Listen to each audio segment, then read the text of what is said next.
All right, ladies and gentlemen, welcome to the podcast. This may be a dual podcast because both of us have pretty prevalent podcasts. My name is Las Vegas Jay, and I am the host of the Culture Exchange podcast. And my friend we have here on my right hand side, introduce yourself, young man. I'm Milt Jones of Vision Intuned. All right. Check out both of our podcasts. Um, Mine is available on Spotify, Apple Podcasts, Google Podcasts, whatever podcast app that you really use. I'm pretty sure Milt is as well, right? They're on the same platforms as well as I actually bought a website. It may or may not be up by the time it's up, but the website is coming really soon, visionintuned.com. Hey, no issue, man. You know, it's all about the vision coming to life, brother. But man, we're just sitting here trying to watch the football game a little bit, and this young man's got a little money on the game right now. Man, like, Borderline heart attack right now. man, would you ever think about us living in a world where we cannot go to live sports for an entire year? Have you ever thought about that? I never had, especially ever since I can remember, it started off as me and my dad and eventually me and my friends, like going to games and things like that. It's crazy to say, but had it been a normal year, the Lions had a home game today. I wouldn't be right here right now if it wasn't for that. That's what's crazy to think about. I don't understand how this could happen to this extent because I think that the U.S. is probably the worst country as far as like cases and stuff, man. And this stuff could have been prevented. My big opinion is it's the United States greed and money. They always think of money first.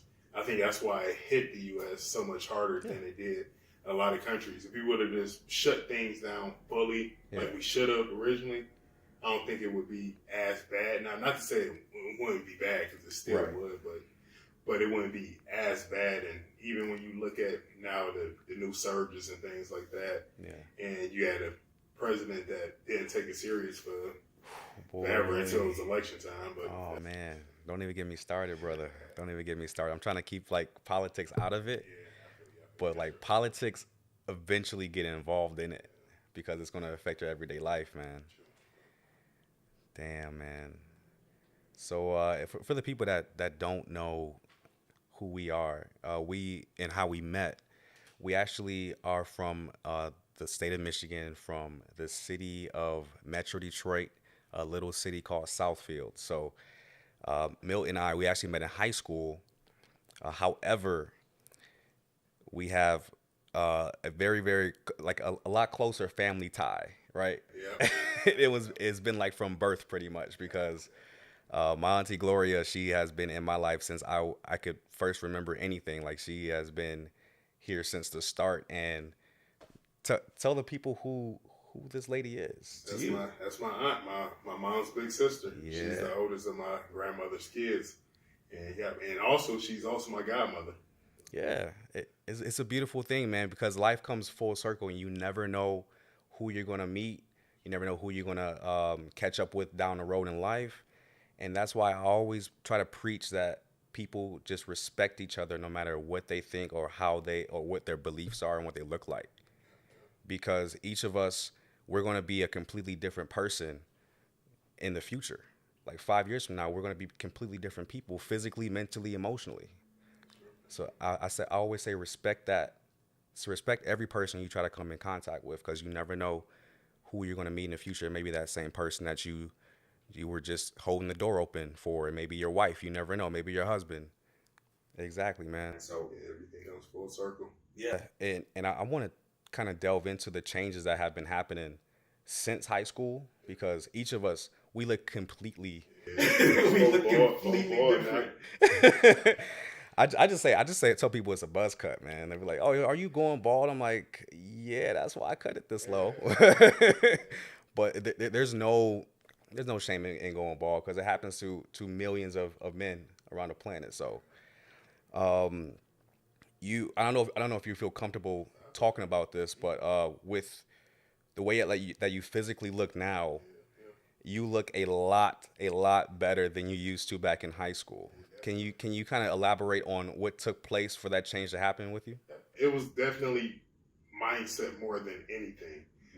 For me personally, it was I've always had bad eating habits, but I played sports, so I was at least able to maintain it to a certain level. Yeah. But after high school, going to college and not working out, eventually ballooned up to nearly 400 pounds. I was at my heaviest, I was 396, and it was people that wanted to change more than I did. But until I wanted to do it and I decided to do it for me, that's when it really changed for me. And it was like, and ever since that happened, and it's just like now it's just second nature. I feel bad if I don't work out compared to before. Like even on this trip, I packed workout stuff. I never used to do that on the trip. I used to think of it as justification, which it is, but it's like you still gotta work while on vacation if you want to get to where you want to get. Not to say you're not chilling more on vacation, because I definitely have, but it's like I still got to keep some type of structure going. But yeah, it's a big mindset. A lot came in music I listened to, books I read. My dad's been a big influence from me from day one. Like even more from what he's saying, it's just his actions. Like he always wanted me to be active, and he signed me up for sports and things like that. But it was just his example. I remember being, going to school at 7:20 or something like that was high school start time. Early, bro. And he'd be up at like 5. He'd be up at like 5 to make sure you make it to the gym before work. And then even the days when, some days, like especially middle school and things like that, might be having to take me or my sister to school and things like that. And he was squeezing and still always getting a workout in. And he's always done that to this day. He's always been very active, and seeing those type of people and the people you're around, you see they're working out, and it kind of comes natural. And even to have friends that challenge you, like there's been times when I kind of fell off the gym bandwagon, and having friends that hold you accountable, like, oh, how the gym going? But those type of friends you those the ones you want. That's your DJ Khaled hype man right there. Yeah. And cheer for your wins just as much as their own. It's like, it's like my whole journey is like it was one time I didn't think I could go under 250. I'm 240 right now, and I'm trying to get to 225 by the end of the year, and then 200. What accomplishment! I never thought I was go under 240, or 250 rather. So when I saw that 240, it just like it nearly brought tears to my eyes. It's like, man, and even like my mindset. I remember originally I wanted to hit 250 so I could go back to my old bad habits, but still work out. And not to say I don't splurge and things like that, but it's like, but now it's the whole mindset. It's like I try to eat as healthy as possible for me, and I found what works for me. I've tried many different diets and things like that. I don't even consider what I do a diet. It's more of a lifestyle. I went fully vegan. Yeah. I went vegetarian before I went pescatarian. But it's like now it's just I found what works for me, and it's it's just eating as natural as possible, and just watching what you eat. Intermittent fasting has done wonders for me as well. That's one thing. Because you cut off your eating at a certain and I know that was a bad thing for me, like watching the game and having to have something to eat, for example, and things like that. Like can't think of his name, but the original founder of A Nation of Islam, he had a book called Eat to Live. Yeah. I didn't finish the book, but I read what I needed from it, and it taught me a lot on just eating a lot of these processed things and things like that. It's a lot of power in what you eat, and it's and truly I was addicted to food, whether I want to admit it back then or not. I was addicted to sugar. Like now, I don't get me wrong, I love my wine, but it's like, but other than that, I mainly drink water. It's like water is my go-to. It's all about the mindset, man. It seriously is, because to me, diets are kind of like fads. It's you eat it for a couple of weeks, you're like, I'm craving a cheeseburger, I'm craving a sandwich or something, and you crave that and you go back to that. And with it being a lifestyle and calling it that, and then also living it, it's a dynamic change in an order of magnitude that just changes your entire body. like your mind, body, and spirit. So for sure, like let me get some of this more of this wine. Something else that stick with me as well was Kanye in the interview. I forget which one it was, but in the interview he said, "I don't call it because there's power in our words." He said, "I don't call it a diet because it got the word die in it." He was like, "I'll call it a live it, but I call it a lifestyle." But it's like, but it's power in words. It's like we attract what we say, and things like that. And it's like even like when I was at my heaviest, and I would think of myself as a certain way. But I noticed as I changed my own thoughts to myself, like change starts inside. It's like, and once I changed inside, the outside just naturally came. And it's like, it was a time when I hated taking pictures just because of how big I was. But like now I love taking pictures. With that sudden, like how long did it take you to lose that weight? Overall, I would say at my heaviest 396, that was in, let's say I graduated college 2011. So that had to have been 2013. But, and it's been a long process. Like, some people know, but I'm not ashamed to admit it. But it's, I actually had the sleeve back in 2013. But it still goes back to mindset because I've dropped weight after it. Wow. But I put a lot back on because, I was looking for a shortcut and not putting the work in.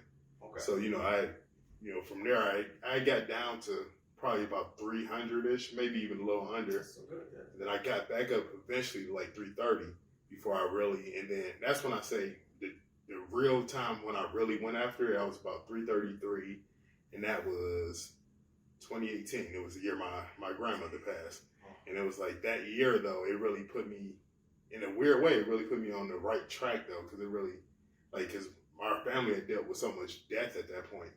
That it put me on the right track because my grandma passed 2018. I lost an uncle 2017, another one in 2016.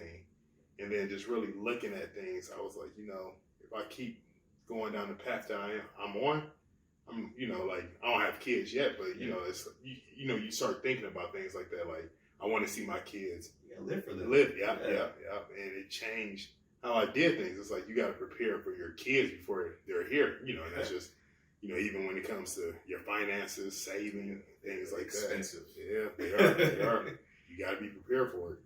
Yeah, man. So did having, at your heaviest, did you experience any depression? That's funny you asked that because I actually thought about it recently. I never thought of it as that. Yeah. But I do think it was that. It was like my escape when I was at my lowest. I would, it was depression. I didn't see it as that then. But looking back at it, I definitely was. Low self-esteem. I didn't think of myself as much, Yeah. I didn't think about how blessed I am, I beat so many statistics, man. Like even at my heaviest, I've never had any serious health problems. Like I've never had high blood pressure. I've never had high cholesterol. It was crazy. And that's how I know I'm blessed and I'm here for a reason. Cause it's it's like the way I ate one of the worst diets you could think of. And for me to not have any type of health issues, it's all God. Oh man, he has a greater plan for you, brother. So, do you think that mental health in our culture isn't really spoken about enough, and that people like us or people that are younger than us, they don't have an outlet or somewhere to talk about and have this conversation about things like having to deal with things that you went through, and also things that they have been abused when they were a child. Do you think we are having that conversation enough in the Black community? I don't, but I do think it's shifting, though. I do think it's shifting. But growing up, I think it was taboo. Be a man about it. You're not supposed to have emotions, and things like that. But I do think it's shifting. I really like what Charlemagne's doing. He actually is a big influence when he wanted to start podcasting, reading both his books. Yeah. But like he talks a lot, about mental health, as well as Big Sean. He talks about like as much success he has, and he talks about how the song with him and Nipsey on his album. Yeah. Talking about he had a Glock 17 right on the side of him. It's like, and seeing so many different artists literally kill themselves, because money and success isn't everything. And it's like, and I think it was Drake that rapped it. It was like, it was times when he went back when he was on his way up, and he said when he was there, he would hope for times like this that he wish he was there. Remember that song? Yeah. And another, like Big Mill on Championships when he said, "Ain't no PTSD, the drugs keep it at ease." And it's like in our community, we always just turn to drugs to ease the pain instead of actually dealing with it and talking about it. Like the first time I ever did therapy was the year my grandma passed. I saw a therapist that year, and then like work stress later that year. It was like this thing's building up, and I kind of went on like a period of like really finding out who I am. Like I felt like most of my life I was living for what society wanted me to be, what my parents wanted me to be. But until it got to a point of, and when it really hit me, it was like your family, your true friends is really gonna love you no matter what you do. Exactly. And once I understood that and realized that, and just seeing how, and like I feel like my relationship is stronger with everybody now from my circle. I really do, but it really took me to love myself. And a lot of that came with therapists. I had 2 different therapists. The first one was a white lady, and I feel like she taught me a lot about different things that, like we keep bottled in as a culture. My second one was a black lady who really understood me, but it's like I feel like both really gave me 2 different perspectives and who I was, because the people you talk to mainly is people you look like, like black men and things like that. Yeah. Like my first taste of the real world was going to MSU. I was, I knew I was a minority in the country, but I always went to black schools. Even when I lived in Detroit, I went to private school, but it was still a majority black school. I remember going to Southfield, coming from the east side of Detroit. They're like, "Oh, you going to Southfield or whatever?" Southfield. You think, so when you go in there, you're thinking, it's about to be, like a more diverse school. Even in a lot of the neighborhoods in Southfield, they're very diverse. Yeah, super diverse. And you get to the school and it's 99% black. I'm like, wait, I live across the street from some Hasidic Jews. Where is their kid going? Man, I definitely think that us as a community and us as a people, we should start vocalizing that we can be our own resources for people that have depression. They can vent to us. And I always I like the quote where it says, check on your strong friends, because they may be the ones that need that handout or that one conversation, that one text message.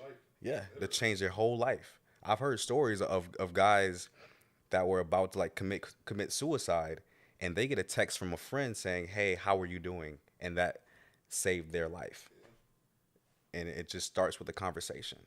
That's true. And it's super simple. Just shoot a text message, a group text or something do something like that.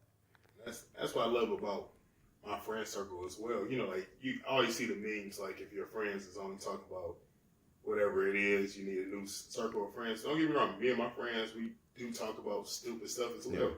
But it's but we keep each other so focused on different things. And it's even with my weight loss journey, it's people in my circle, perfect example, I didn't know him when he was at his heaviest, but one of my dudes, I know he wouldn't mind me sharing this. He was 380 at one point. And he got down, I think he's under 200 now, if I'm not mistaken. But hearing somebody that was in your boat, it motivates you like no one else can. And it's and now he's working towards, and it'd be times when I text him about my progress. He's like, "Man, I gotta get back to it." But it's been times vice versa when he really on it and it get me back on it. We all got Apple Watches, so you get the notifications when people working out and things. I think it keep you sharp, and even I get up every morning to ride my bike. That's actually my favorite exercise now. Are you serious? I don't even do that. Man, I gotta take that habit. I had to buy a bike because I tried to go right when they were opening stores back up, and I couldn't find any bikes at Walmart or anything. I was like, I looked up. I got the last one at Dick's, and the last one. But then the guy had told me, kind of how it happened. I had one online because I went to a bike shop first. Yeah. And they were trying to sell me this bike. I ain't gonna lie, the bike was cold. It was cold. They're like, yeah, this is the Mercedes Benz of a bicycle. It really was. They said $2,000. I was like, what? I'm like, man, I want this bike that bad. But son told me, just wait. You know, like, because in the past I have been impulsive and just went and got it. You know, I'm gonna just check. So I went out to my car. Yeah. Went on my phone. I either searched, because I wanted a hybrid bike. I either searched or I just went to Dick's and saw what they had in. The Dick's that was like 2 miles down the road. Yeah. They said they had one in stock. I'm like, let me just go down there. Hold it for me. I get down there. I couldn't find the bikes, and I misunderstood where they were saying upstairs. I couldn't find the bikes. I get up there, and I know it's just this one. I don't see it nowhere. And then, like, it's nobody helping in the section or nothing. Another guy was looking in the same section. He found somebody, and he was asking about the hybrid bikes. I just overheard him, so I just eased over right where they were talking about What's it. a hybrid bike? So, you know, like, I'm sure, like, most people had mountain bikes growing up. Yeah. So that's what I had as well. So it's part mountain bike, but it's part city bike. So you're not supposed to ride it on extreme mountains, but it's good for light trails and things like that. Okay. It's good for me. So it's like, so the guy was looking at it first, and he looked at it. Mind you, they were trying to sell me a bike for $2,000. So this bike was about $450. so that was nothing to me. Exactly. So the guy didn't want to pull the trigger on it because of the price. So I waited. So when he was looking at other bikes, as soon as that happened, I went, grabbed the bike, and put it down. And the guy had one in the back that had already grabbed it. I got the last one. That bike was meant for you, my brother. Man, it feels really good to see you doing good, man. I don't think our culture really gives each other's our flowers enough. Yeah, that's true. Well, with myself growing up, I've always seen other black people hate on black people, and I'm like, right, and growing older and being more wise and mature, I came to know that we should start congratulating each other and saying, I'm happy for you. Your business, you just started it. I'm a support off rip. And those are the people that you need in your circle. Those are the people that you need in your life. And those are the people that you really need to tap in with. Like you and myself, we have a very similar mindset about life. We want to be successful. We want to help our own people and get the information out there that they need. That's true, because you celebrate their success and you support it no matter what it is. Yeah. Good example, you know, like one of my cousin's sister, she launched a beauty brand, 12th and Bib. Perfect brand. Like I use the stuff. She got stuff for the beard. She got stuff for the feet. And I've used those a few of the products, and I even brought some of her candles. I'm not even a candle guy, and when I tell you I'm buying candles now and stuff, but it's real good products, and it's like whenever I see someone drop something, if I can, I always try to support it, or if I know someone it may help, I try to refer them and things like that. Like a guy I work with, he launched a clothing line, and I didn't even know he had one. But as soon as he told me he had a clothing line, David's Closet too, hey, shout it out, man. Yeah. Spread the awareness. He had some fly clothes. Like it was a jacket I really liked that I ordered. It was a jacket or a sweater. It was one of the two. Yeah. But I ordered that, and these sweats are actually at the crib waiting for me when I get back. But yeah, it was but like I always try to support when I can, because it's like of course. At the end of the day, if we're not supporting each other, who's going to support us? And that's what other cultures have compared to ours. And you said it earlier. It's like somebody else made it, and I didn't. My time is coming. You just got to be patient. Be patient and keep grinding, man. In due time. This year alone, I've seen so many podcasts from our high school launch. I love it. And it's and all are so different. It's like shout out to Brittany Stinson, man, and Cecily. Yes, man, I love y'all podcasts. Our sisters, man. We gotta tap in next time we at home and do like a 4-way podcast, man. I see Kyle McClaney either launch one or is about to launch the HBC. Yeah, I saw that one too. Shout out to Kyle, man. Oh, that's what's up, man. We are really doing it, man. We are. My dog Remy recently opened a hookah lounge. Shout out to Remy. I got to visit it when I'm back in the day. Man, like I'm actually going there. I'm going back home in November. Oh, nice, nice. On the 25th. I already hit him up. I'm like, yo, I'm coming through. I just want to stay with you the whole day. I may actually document it too, That's dope. and just show how a black owned business Yeah, works in Detroit. yeah. Because believe it or not, we don't own much You don't. in the city of Detroit, man. We own a couple of businesses. We own probably 2 or 3% of the gas stations, man. And what we do own, we gotta help support that.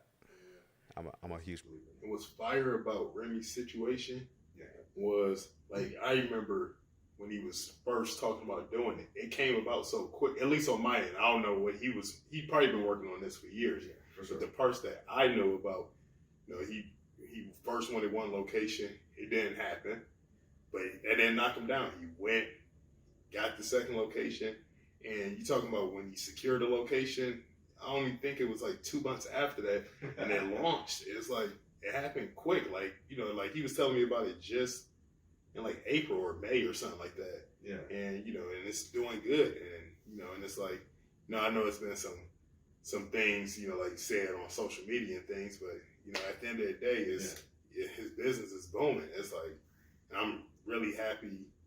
Yeah, he shut it down. It was like it's always gonna be people that doubt things. Of course, until they see it right in front of their eyes, man. People don't expect you to accomplish your dreams or what you plan to do. At least visit it before you say, like it reminded me. Remember Chris Brown on "Look at Me Now"? You ain't from outside the club. You ain't even kidding. But that's like that's just it's just me personally. I just love to see any young black man that's out here living their dreams and making it happen. So I know I want to own businesses and things of that nature. It's like, and to see someone do it that look like you, that you grew up with, like we grew up with them. It's like, yeah, of course, man. See that pop off is beautiful. Once you see that representation, my man just won some money, man. Look. Shout out to Philly. Big play Slate, Yeah, baby. Philly just won the game, man, against Dallas. Oh my gosh, was that a low key blowout, like 9-23? Sort of, kinda. Philly Almost tripling the score. Yeah, Philly still got a lot of injuries. Dallas obviously too with Dak being out. But yeah, the Lions lost today, so it's everything bittersweet, man. But Lions will be Lions, bruh. Oh my gosh. I ain't gonna front. Sometimes I feel like I'm in an abusive relationship with them. And both of us are transplants from Detroit, so we have to be Lions fans by default, even though I'm living here in Vegas and I'm supposed to be supporting the Raiders. And oh my gosh, I love Kyler Murray. As soon as I moved to AZ, I grabbed the Kyler Murray jersey, and I got Deandre Hopkins. Nuke been my favorite receiver since he came in the league. So to see him play in AZ is beautiful, and everything he's doing, it's like, because he speaks up about so many racial issues and things like that too. Like he doesn't have to do it, and it's like, even finding out why he wore number 10. I never knew why he wore 10. I forget the full story, but it's something to do with one of his friends that got locked up, if I'm not mistaken. I could be wrong, but I'm pretty sure that's what it was. And it's like he speaks out on those things, and even what he's saying about like with Clemson, with so many of the buildings is named after slave owners and things like that, and he speaks out on those type of things. I love like what LeBron James is using this platform for. He doesn't have to do it. LeBron lost a lot. Like, people don't want to admit it. LeBron would have won MVP this year if it wasn't for that. People don't want to admit it, but that's the truth. Oh man, LeBron was the MVP this year. You just started like 1,000 debates right now. Probably. The funny thing about it is, I don't even get in sports debates. I just state my opinion and move on. Because it's like, something that really stuck with me was when Kobe retired. He said, the best player talk means more to you than it does to me. Like when you leave it all out on the court, you don't really care about stuff like that. Of course you care, but it's like, if you feel like you're the best, that's the only thing that matters. Yeah, I mean, as long as you can back it up when you say it. That's why you don't have too many NBA players saying that they're the best, because Mike is still around, and Kobe, man, R.I.P. Kobe. He actually one of the people he was one of my biggest influences in my life. Like his Really? book, The Mamba Mentality. Like he talks about like working out in the mindset that had like I love Kobe as a player, but the more I learned about Kobe off the court, his mindset, the work he put in, he like Kobe Bryant easily could have been just an average player. You know, like he came in the NBA and he was in a real good situation where he was able to learn from Eddie Jones. He was able to learn from Nick Van Exel. It was Shaquille O'Neal's team.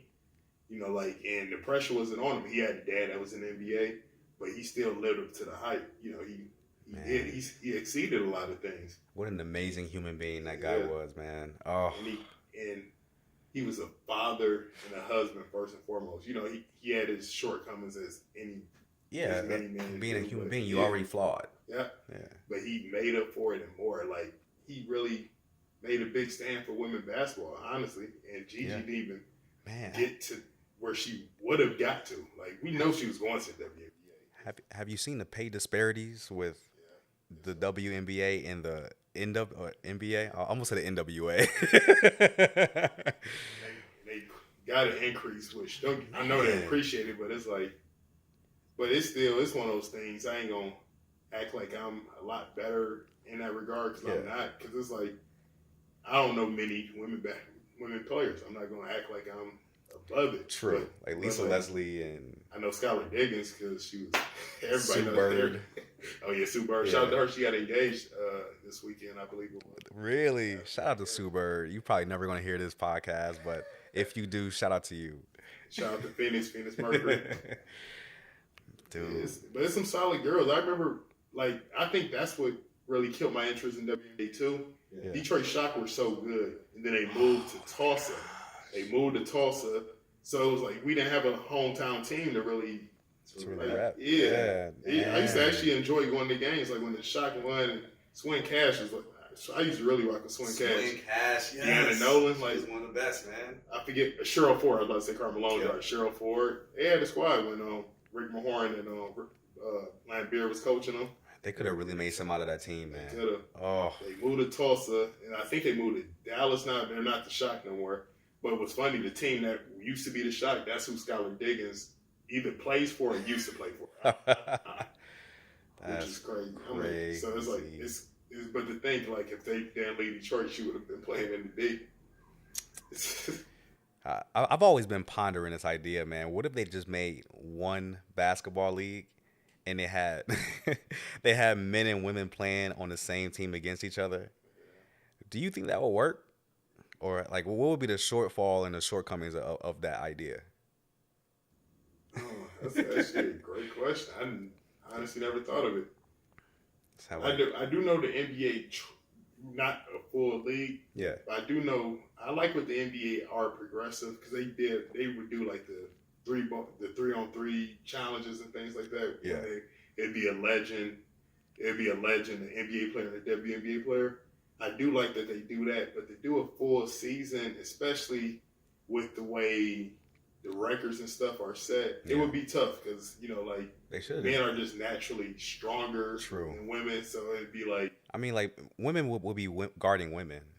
Yeah. You don't want to have, like, somebody that's, like, 5'11" guarding LeBron James. But I do think it'd be a cool thing to do, like, you know, I know they do the 3-on-3, but I do think it'd be cool. Like, I do like when they do the celebrity games and the WNBA players jump in. Do that. But if you do something like that, but I see what you're saying, though, like... Yeah. Like, no celebrities in it, just making it straight hooping. I think that would be dope. Just give it a shot. Like, it could have been this season in 2020 because it was just absolutely trash this season. But, man, I really didn't want to bring politics into the podcast. But do you think that having a two-party system in the U.S. is beneficial to us, or is it detrimental?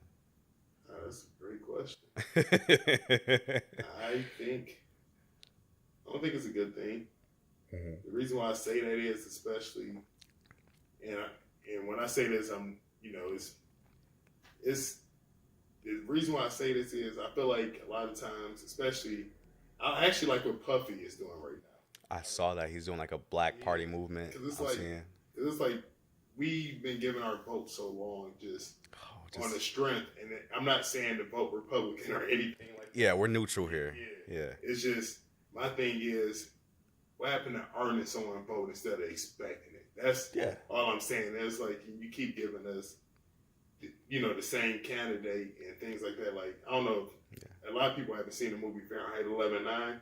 Yeah, that was a really good movie. Yeah, that was a good movie. I always recommend that to people. It's a really good movie because it really shows like people younger than us and what they're doing. And they're transcended. The Democrats has really changed in the way we think and things like that, but they don't. A lot of times you're just stuck in the old things and wait your turn, and it's like, but that's where the thing is. If you building like this pandemic really showed things. You got it shows so many things. You got these 70-year-old men that's trying to connect with people with social media. It's not gonna happen. When they vote on stuff regarding social media, these older politicians, they don't understand what it is because they don't use it. And to me, that's like a lame duck senator or a lame duck politician because they're too old and don't have the mindset. I'm sorry for anyone that's older and they still use technology and stuff like that, but older people don't understand social media. They don't have a Facebook, don't have a Twitter. So when they're voting on something that to regulate Twitter or to regulate Facebook, they're like, I don't know what that is. Can you explain it to me? Because even my mom hits me up to this day, like, hey, can you help me with my Facebook? Can you? But that's what's crazy about these times. Yeah. Like right now, you got a lot of industries that's changing right now. A lot of industries. Yeah. And we're working from home. You talking about people that don't, like our generation, to a certain extent, work from home and things like that, and we're catch on kind of quick. But you talking about a lot of times people are a lot older than us, our parents' ages. Maybe even some like my dad's a grandparent, for example. Even some grandparents now, and they got to learn different things. I know people that's tried, like switching careers after being in a career 20, 30 years, and now everything's online. Like it's hard for even us to kind of learn online if you don't know something about something. So I can't imagine someone twice my age trying to figure this stuff out. And it's like, and I feel like a lot of times just people don't think about it like that. It's like, and my grandma, I always tell people this, and people always say it, like, my grandma is super tech savvy for her age. Do she know how to do a lot of the things? No. But for her age, she really, she had an iPad before me. Are you serious? Yeah, serious. Man. She got an Apple Watch. She got.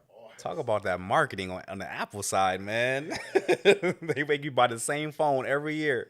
What's crazy about it? I was like, when I got the 10, I was like, man, I'm not getting no more phone. Last time I was in Vegas, my phone messed up. That I'm getting the 12 Pro, and it's coming in the mail whenever they ship it. But it's like, man, but I learned my lesson. I'm getting Apple Care Plus on every phone. Oh yeah. Forward. I didn't get it on this last one because it was still been under warranty to get it fixed for cheaper. What care you got? What care? Verizon. Verizon. Okay. Yeah. Shout out to Verizon. Oh my gosh, man. Man, but Verizon, I ain't gonna lie though, they made me mad like last month though. As soon as that 5G came out, my phone was working perfect, And then 5G came up, my phone started I couldn't text when I was on the phone. I'm like, I haven't had that problem since I was on Sprint when I was in college. I was like, what is this? I upgraded my plan, my phone working like $1 million. It was only $10 more a month. It comes with Disney Plus and everything, but I don't really watch TV, so it's like I'm paying for something I don't even use it. It's like, I mean, you can sell your login, man. I gave it to the fam, but it's like, man, I barely use it. It's like I do watch ESPN Plus just to watch the Monday Night Football games and stuff like that. But it's like, I don't know. Don't get me wrong, I'm a sports head, but it's like I'm not as fired up about sports as I used to be. It's in a weird way. What made that change from being the? Because I remember seeing you and Shotty P at tailgating at these Lions games. I'm like, man, he's dedicated. That's probably why you can't tailgate right now. That's probably, honestly speaking, that's probably why. I do miss that experience of tailgating, especially shout out to Shotty P. Oh yeah, true. That's my brother. Yeah, he definitely keep me on the straight and narrow without a doubt. Yeah, that's my dog. But yeah, it's like, but the tailgate's gone. You can't go to the games. I'm like, and even with it, even if I could go to a game right now, I don't even think, like, the funny thing about it is, you save so much money just sitting at the crib now. Man, you can order DoorDash, Uber Eats, and you can have wings to your door in 30 minutes, and you can have some liquor and wine or whatever you need, and you chilling at the house. And I could go to the gym before the games because before we down there tailgating 8 a.m. and then it was sometimes like what's funny is just with our generation, like when my dad used to do the tailgates, his friends would be out there earlier than the mud. And you talking me and Shotty P be the only two out there till like 11 or 12. Sometimes it'd be like, yeah, all this food and all this drink, and like people in the lot always used to be joking like, man, y'all got all that stuff, and then everybody come late.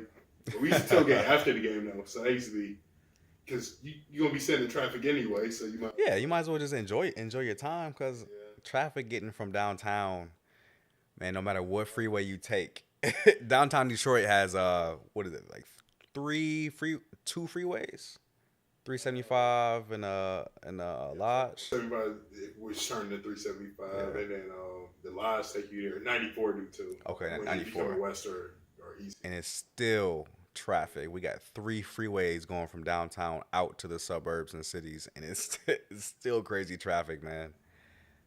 What's crazy though? What? As bad as Detroit traffic is on game days and stuff. Yeah.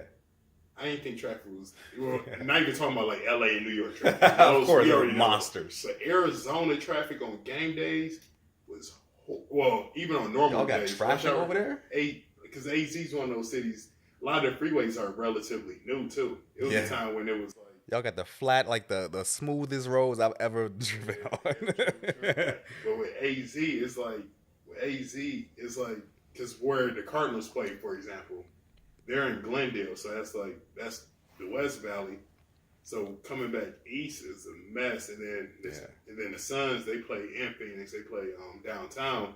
So it's like, in AZ, like rush hour, man, like that's why I never complain about Detroit rush hour. When I hear people complain about Detroit rush hour, I was like, man, come to Phoenix. What do you think is going to be a solution to that stuff, man? Like I hear Elon Musk is building these tunnels. At least here in Vegas and in California, do you think that'll be a solution to this traffic problem? Because it's only gonna get worse because there's gonna be more human beings on Earth. And not only that, in Phoenix, Phoenix, but Metro Phoenix, like where we stay in Gilbert, it's like it's so much land where you can still build. So it's like you talking about a metropolitan that still probably could double in size. Like, Phoenix is really a transcendent city right now. It's like it's people are moving crazy there right now. Yeah, it's cheap to live over there. Yeah, and then I got cousins that's about to move there and stuff, and it's like it's really. I just love the Phoenix. Like it's so simple. It's like and it's like I don't even before COVID, I really don't. I just chill for real, and it's like when I do want something big, I just go to LA or Vegas, and it's like. Even now, it's like I love the Vegas life right now. Like it's beautiful, man. It's like I don't care about going to clubs anymore. Not to say it like that. Like special occasions, Of course, like birthdays and stuff. That's it. Yeah. But it's like this trip has been everything. Like just like I always wanted to go to Top Golf. I went to Top Golf for the first time this week. How was that? It was fun. And I actually took golf lessons as a kid. My dad signed me and my sister up for golf lessons. What? And but I haven't played literally since middle school. But once I actually kind of got back in the swing of things, don't get me wrong, I know I still need to work on my swing because I actually want to start golfing. I really do. Yeah. This is a good workout. Like walking 18 holes, that's a great workout, and it's a good connection thing as well. So like doing it really reminded me of me saying before I want to really get into golf. Like golf is a good thing to do. Like I don't want to do. Don't get me wrong. I want to be, like Michael Jordan, want to be the best at everything. I want to get good at it, but it's like... Look at Michael Jordan's baseball. Baseball career. All right. Take the chance, but I agree with you. But like seeing, like The Last Dances, that documentary was... and it was when there was no sports too. Ooh. Man, they picked the perfect time to release that, man. Yeah. Shout out to LeBron. Remember LeBron got it released early. Man, it was beautiful though, because I had... when it was first airing, like the first or second episode, they leaked all of the other episodes to like episode 8, and I had sat on my couch for a full 8 hours, watched it all the way through, and I was like, I couldn't find episode 9 and 10 because they didn't finish it yet. And I was just like, yo, when is this gonna come out? Like, I can't wait 7 weeks for this to come out. I was watching it weekly. I'm glad it's on Netflix now. That's actually something I want to rewatch. Yeah. I probably will rewatch it. Like, right now, you know, you got football Sunday, Monday, and Thursday. So I take up some time. But it's like, I do want to rewatch it because it's like, Jordan was the whole mindset. And it's like, you know, like, Kobe took a lot from Mike. LeBron took a lot from Mike. He did. So that's why a lot of times when the GOAT talk, like, Mike is Mike, Brian is Brian, Kobe is Kobe. They're GOATs in their own ways. It's like, and I feel like all of them influence people. Because, you know, like, the thing about it, you know, Kobe grew up privileged. His dad was in the NBA, grew up in the suburbs. So, I connect a lot to that as well. You know, Mike as well had both his parents, but LeBron came from the dirt. And he lived up to the hype. He came from Akron, grew up in the projects, and you know, like even like him driving the Hummer in high school. It's like when it's like, what would you do? Like, man, you've been broke your whole life, and your mama got you a Hummer. You ain't gonna drive that thing. I remember seeing a documentary too, man. Like, he was just like super young face, and he has this. Was it a yellow Hummer? I don't remember the color, but he definitely had it. I was like, yo, he's in high school, driving a freaking Hummer. This dude's about to become a phenom if he's not one already. And he lived up to the hype. You know, he was from the hood, from the projects, and he made it. You know, it's like you know, like Iverson's story is crazy too. But it's like, 'cause Iverson, man, his career was almost over before it even started. Yeah, and he's still underrated to this day. He is. Yeah. And he's a big influence to LeBron. LeBron talks a lot about Iverson. And like that whole era, T-Mac, Brown, T-Mac, Kobe, Vince Carter. Man, that's like, Mike and Shaq is my first two memories of basketball. Yeah. But I didn't really know basketball. But seeing Kobe go at it with T-Mac when he was with the Magic, and then seeing Vince Carter, like, that's what really made me a basketball fan. That whole era. It was Kobe with the 8 with the nappy fro. Kobe. And, like, 'cause I was a Shaq fan before a Kobe fan. Like, Shaq was a big dude doing his thing in Orlando. When he went to L.A., and that's when I really started watching Kobe. Like, my dog, Doug, he was a way bigger Kobe. He's probably still a bigger Kobe fan, especially off the court. But it's like, he was always the Kobe fan. I was the Shaq fan. And then when Shaq left L.A., you know, like, and I stayed with the Lakers. Like, even in 04, like, I always tell people, like people always ask me about it. Like, I was actually, 03. Was that 03 or 04? That was 04. When he left and went to the Celtics? Well, when they played the Pistons. I'm sorry, the Heat. When they played the Pistons. Yeah. But I actually was rooting for the Pistons that year. Because I was actually more of a Piston fan than a Laker fan. Yeah. But then once Shaq left, that's when I became a true Kobe fan. Like, to see what he did. Yeah, because he had no help from Shaq because Shaq wasn't there, so he had to prove himself, and he did. At 2-4, I was like, look, why are you changing? Because I used to love the 8 jersey. I was like, man, why are you changing 24?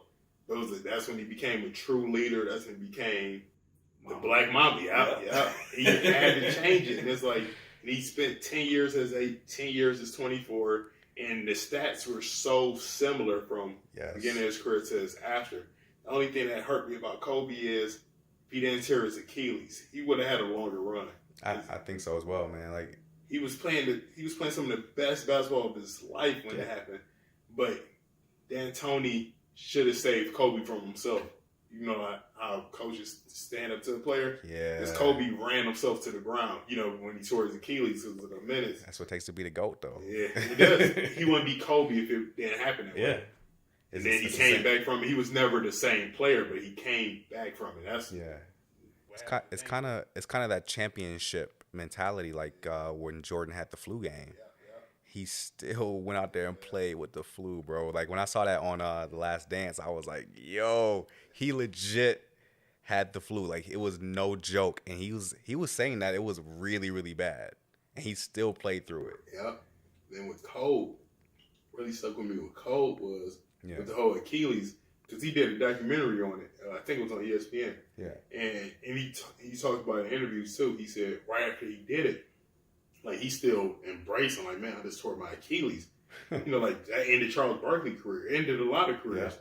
So he said, like, right when that happened, I forgot who it was. It might have been the trainer. It was someone that came up to him and said, well, if anybody can come back from it, it's you. He said when they said it, he was mad because he knew it was true, but he didn't want to hear that right then and there. but like, he had the surgery, I think, right after it happened, and he came back from it. And the crazy thing about it is last season, I was actually, before I moved back to Detroit, I was living in Phoenix.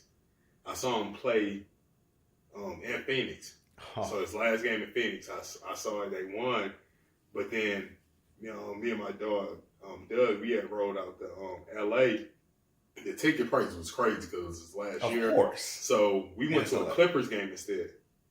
I never been to Staples. We went to the Clippers game instead, and just to see it. But the Clippers they some haters. They cover up the banners and stuff. They have to. They play in the same stadium as the Lakers. Yeah, they do. But when stuff reopened, I got to go to Staples before LeBron retired. I didn't see Kobe play at Staples. I saw LeBron play in Cleveland though. Yes, same here. Because it's so close to Detroit, bro. And they play the Pistons a lot, bro. I was in the suite that game when LeBron hit that game winner against Toronto when they called it LeBronto.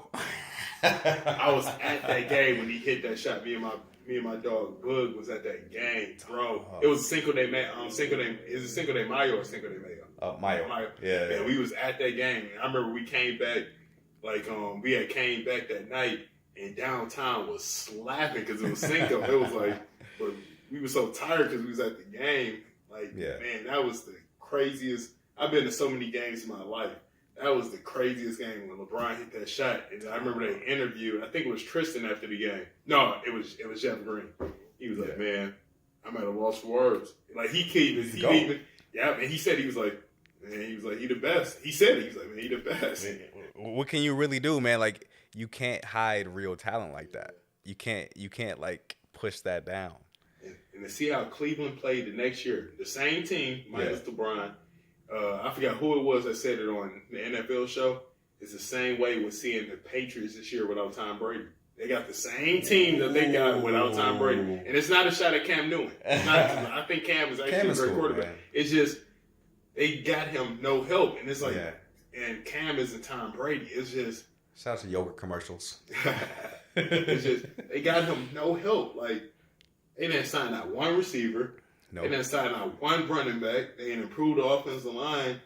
And it's like, and Cam was winning originally just off his pure athleticism. Yeah. And it's like, but now it's like, man, y'all got to get him some type of help. Yeah, a little bit. And it's like, and I know and the thing I like about Cam this year, even when it's not his fault, he fumbled today and, and they lost, but honestly, I think they was going to lose anyway, and he was real hard on himself after the game. But I like that Belichick right after the game said he's not benching him, which, look at the other quarterbacks. Like, I remember when it was a whole quarterback race there. It's like, it's not no quarterback race. Cam had the job. It's just the media was stupid enough to believe that one of these quarterbacks actually play better than Cam.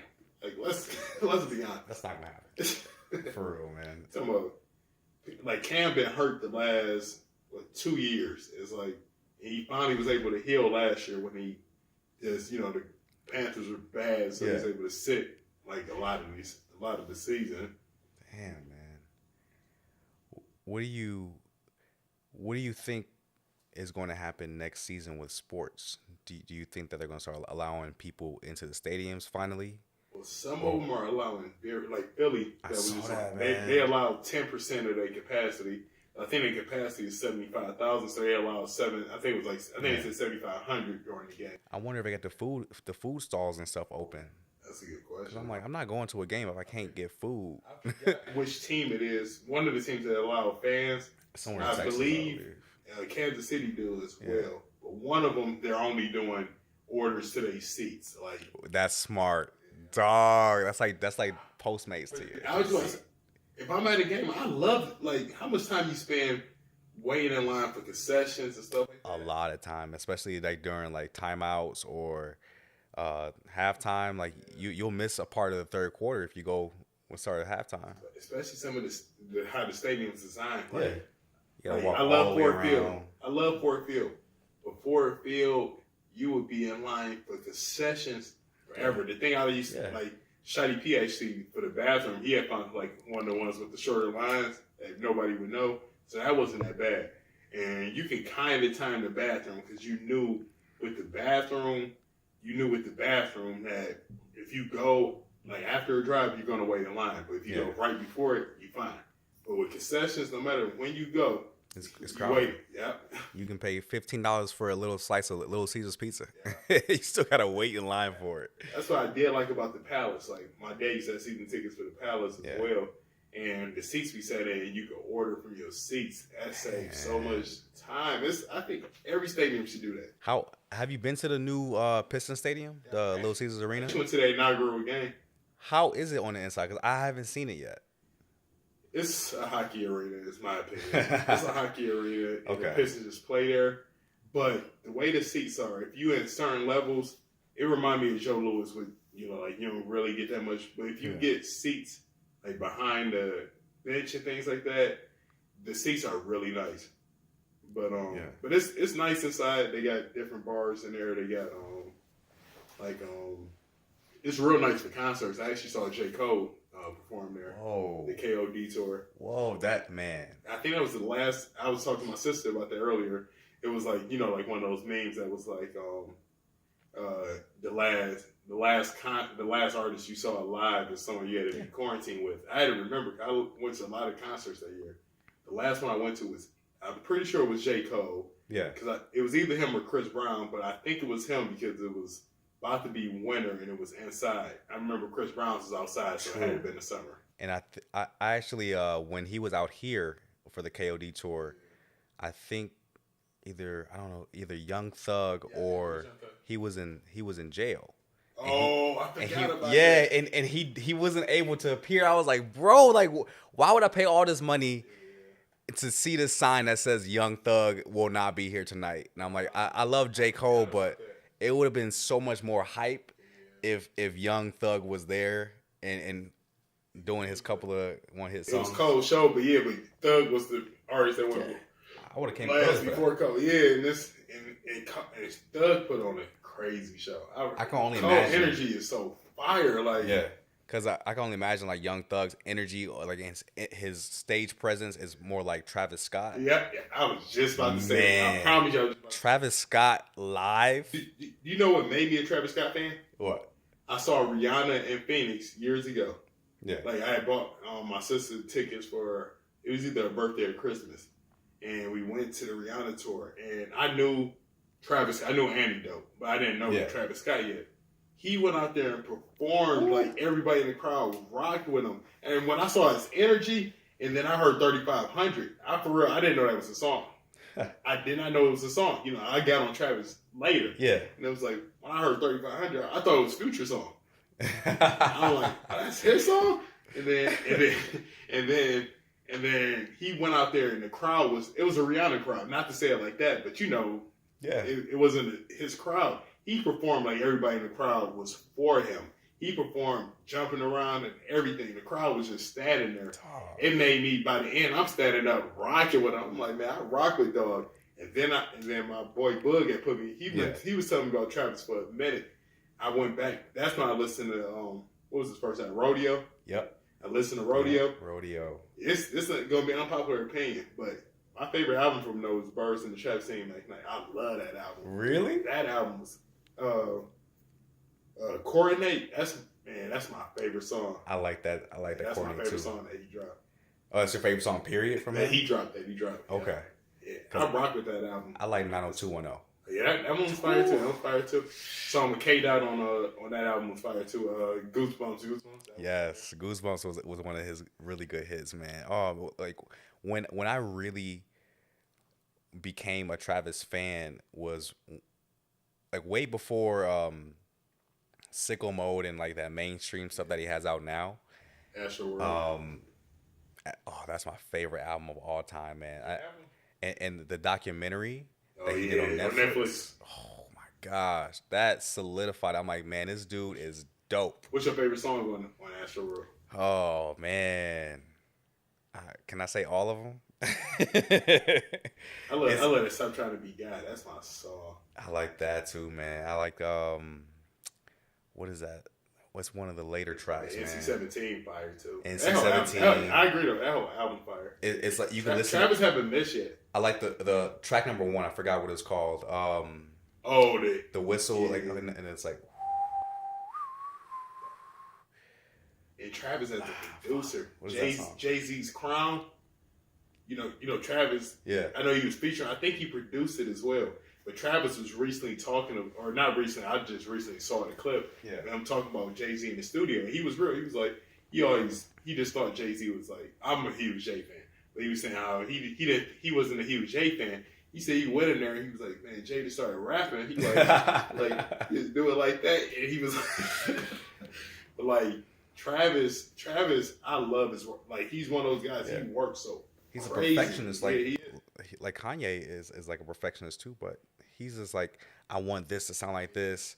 I want my vocals to be high like this. I'm like, this dude is as a perfectionist. He wants his music to sound a certain way. He's responsible for a lot of Kanye's success too. Like, Really? For real. You know, he did. He was like when he was signed as an artist, he was signed to Grand Hustle, but he was signed as a producer to Good Music. Like a lot of people don't know that he was signed to Good Music as a producer. But Kanye didn't have him as a rapper. T.I. signed him. Genius. What? Genius. Yeah. You look like I don't think he is now, but at one time he was signed to Good as only a producer. But like this thing, all the music, like in the lowest of keys, like he did some songs for Chime too. Yeah, I remember that. Yeah. And I know he on Detroit too in Lithuania. That's one of my favorite tracks, man. Shout out to Big Sean, man. That Detroit 2 album. Yeah. I play it every time I'm in the gym. That album, it's one of the best albums I've ever heard. I go into the gym, listen to the Cypher every time. Yeah, shout out to Big Sean. Shout out to Lawrence Lamont. Oh, yeah, facts. Man, we went to high school with that young guy. He's doing Early Mac too, man. I randomly saw him on some sitcom episode. I'm like, oh yeah, why is he sitting in a barber chair right now? and Earl too. Like this was years ago. This was like, I think this was before Shine's first album dropped. I went to a show in Toledo with my dog Spud. Like he from the Toledo area. We went. It was Shine and MGK had opened up for him. And the funny thing about it, like the video never came up, but we was like shot in the MGK video. And this is years ago. I asked MGK about it. Like I tweeted him about it. So I couldn't drop the video. It was too much drunkenness. Damn. But we was at the show and like Shine was in the back, but Earl was at the show. Earl saw me. Earl came out. We was chopping it up and everything. And Shine put on a crazy show that day. And it was like, MGK's from Ohio. Yeah. And Shine went after him. It was fire. It was like, damn, man. It was like right when which song it just dropped from Shine? It wasn't My Last Yet. It was it was the Finally Famous Volume 3. Yeah, the mixtape. Yeah. And that show was crazy. Man. And it's like that was actually the last Shine show I saw. I actually brought tickets to the I Decided tour though. And you remember he canceled it with. Yep. And he talked about it later on. He had stuff going on, but it was like, but just to see it, like I actually went to the Drake concert when he was doing the college tour before he he was big, but he was. Was it Schools Out? Was that the concert? No, it was a solo tour. I remember when he did Schools Out too. Dog, that's like when they were like still building their audience, and I wanted to go to that concert so bad. How much do you think those tickets was? I was supposed to go to that concert, and I remember the tickets. Well, not Schools Out, but the other one? The one, it was a college tour. Like, he did Oakland and MSU. Like $10 to $15. $14. $14, we had the perfect seat. Shout out to my daughter, Nicole. She had grabbed and the concert, I never forget it. It was the day before my 21st birthday. So my dude, Bug, I had scooped him up. Damn. And so we had went to the Drake concert, and my birthday was the next day. And that was a fun weekend. Was that your favorite concert ever, though? At that time, it was. Okay. At that What's time, your favorite concert right now? I I actually saw Prince's last concert in Detroit. Like That's huge. I always liked Prince. Yeah. You know, my dad's a huge Prince fan. That's his favorite artist of all time. But once I went to that concert, man, it changed my whole opinion of Prince. Like, he put on a show, and it was his last show in Detroit. He died the next year. Wow. And that's what really showed me. Like, whenever one of my favorite artists come to town, I always go to see him because you never know. You know, you never know. Like, nowadays with COVID, man, R.I.P. Sean Connery and Bishop. Yeah, Connery died yesterday or today. Yeah, but they died on the same day. Oh, I didn't. Honestly, I didn't even know who the Bishop was, so I'm He's really like a gonna get super famous gospel singer. Oh, I saw it. I did. Yeah. Oh, dude, I'm gonna get killed in the comments. I apologize to every black person that's listening to this podcast right now. R.I.P. Sean Connery too, because I got on Vine I love Daniel Craig, so I really didn't start really watching and following until Daniel Craig took over. Like the girl with the dragon tattoo, that movie was so fire. Yeah, I heard Daniel Craig's tired of making 007 movies, man. I hear it's supposed to be his last one. You know, it was supposed to come out like April or May this year. Yeah, got pushed back to next year. All the movies I want to see got pushed back to next year. I keep hearing rumors Idris Elba is going to be the next 007. I heard that before too. Man, that would be probably my favorite James Bond at that point. If he gets that job, that's my favorite James Bond. Cause I'm biased. I only saw really Daniel Craig's for real. So. I like Pierce Brosnan as 007. He was the one before Daniel Craig. I did see the one with Halle Berry in it too, though. Just because it was Halle Berry. Oh yeah, of course. That's gonna be the best one. That's gonna be the best one. I still like Halle. I don't care. Yeah. So as far as like elections go, and I don't want to get too political, how do you think they should approach elections in the future? Do you think it should be like remaining at 2 parties? Should it be 3 parties because it'll split the first 2 parties' votes, or there should be no party and just like people on the ballot?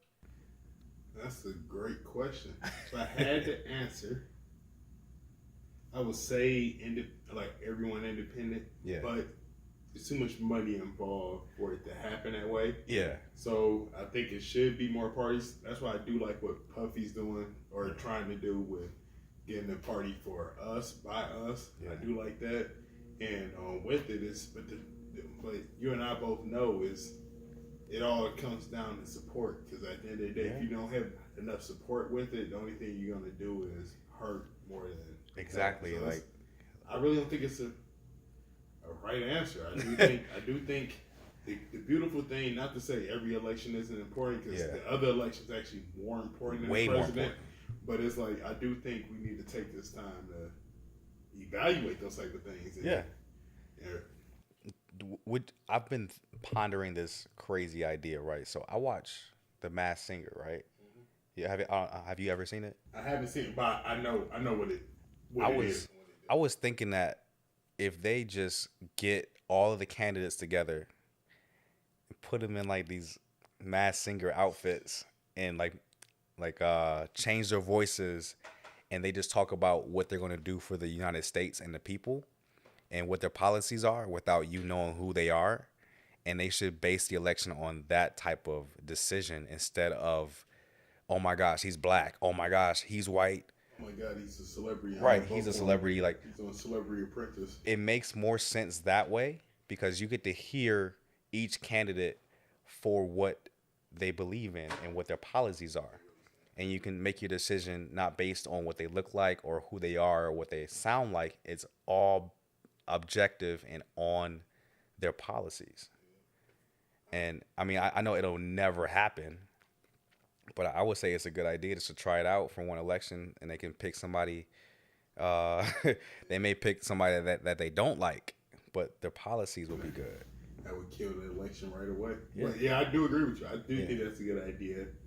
The problem is just too much the system's already broken. Yeah, it was never meant to help us anyway. No, so it's like, but it's kind of remind me of the J. Cole song. I forget the name of it when we talking about his conversation he had with Obama. Keep making the world better, and eventually, hopefully it's better for our kids. I do pray for that.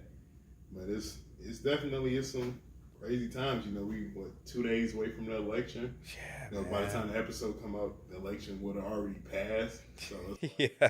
Oh my gosh. There might be. I've seen people post on social media that they're boarding up stores like Target and stuff. Marshalls, I think I saw and did it.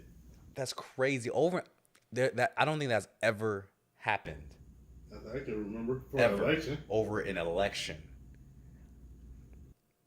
I mean, this should tell you how important this election is, and if you haven't voted for this election and you have complaints about the administration that's going to be voted in, then I don't think you have the clout to even complain if you didn't vote. And if you want something to change, you got to vote. So I plead that everyone listening to this podcast has voted, because this is literally the future of our country and our planet, because the U.S. is the strongest country on earth besides China and Russia. And we really need to elect the right people that will fight for us in the office, man. We treat every election as this instead of, that was Obama's biggest problem when he was in office. Yeah. You know, like we voted for him, but every other election, people wasn't showing up, so he never was able to control the House or the Senate. And that makes a huge difference. That's why whenever I hear people with, oh, he didn't do anything, it's like he did everything he could do. Yeah, he doesn't control everything. People don't understand that the president doesn't control everything. They can control some things, but not everything. And you can't blame it on just one person. So you gotta vote every election. You know, there's some people that don't vote at all or only vote every 4 years, and that doesn't make any sense to me, because the wrong people in office get stopped at the state level. That's why they love it. They they knew when Obama got in there. All right, cool. He's never gonna have control of the Senate. He's never gonna have. Actually, I think he might have had one of them towards the end. I could be wrong. I think he might have had one of them, but he never controlled both of them. I know for sure. I know that for sure. And it's like, and even with it, it's like, man, what he went through, and it's like, because you saw like American hatred towards him is what created Trump to be this president. And Obama had no scandals. Yep, none. He treated people with respect. Exactly. It's like, even if he didn't agree with you, he treated you with respect, and that's what. And he can shoot a 3-pointer. I don't know. I just saw this on Instagram the other day. And he picked MSU to win in the bracket. That's my shout out to MSU winning this weekend, by the way. Bro, so in the video, Obama's like walking away from like a campaign or whatever, and he's just dribbling, and Obama just throws it up for a 3-pointer, makes it, puts on his jacket, and walks out. If that wasn't the coolest president, I mean, even though some people may not agree with his policies and things, but as a human being, he was just one of the coolest people I've ever seen, man. Seriously, just so smooth. And his wife, I love him. Oh, such class, man. And she had a voice for herself. Yeah, she did. Yeah. And I'm not trying to turn this podcast into like Democrats and Republicans. We're just stating things that we observe. Yeah. Obama's really fucking cool. Yeah, he is. Shout out to 44. Yeah, that's man. My last Little League number was 44. Damn, dude, you better frame that jersey. that jersey probably, they practice jersey now with John. Yeah, man. I do got all my high school jerseys though. That's crazy. I kept all of them. Is there anything else you want to plug for the audience that's listening today, man? Got any merch websites? Just Vision Intuned website coming soon. Spell it out for the people so they know what it is. VISION INTUND.com. You know, website coming soon. I'm just really staying on this journey. You know, like I'm sharing with everybody. My goal is 225 by the end of the year.